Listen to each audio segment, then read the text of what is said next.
In this video today, we'll discuss a very common mistake that people make is the use of the if clause in a conditional sentence type 1.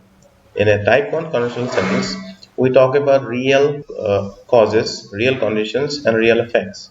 Many make the mistake of using the future indefinite tense in the if clause, which is wrong. This is what most people do, many people do.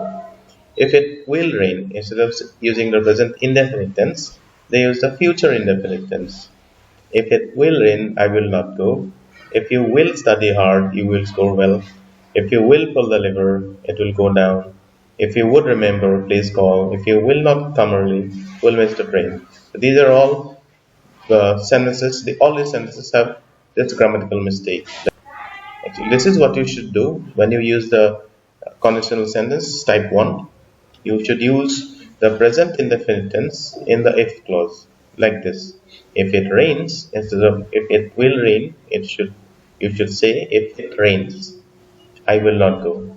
In the if clause, you use the present indefinite, and in the main clause, the effect clause, we should use the future indefinite. If you study hard, you will score well.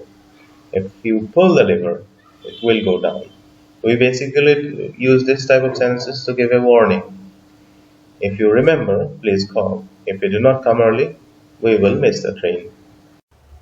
And the order of the sentence, the order of the clauses in the sentence, you can start the sentence with the if clause, or you can also start the sentence with the independent clause.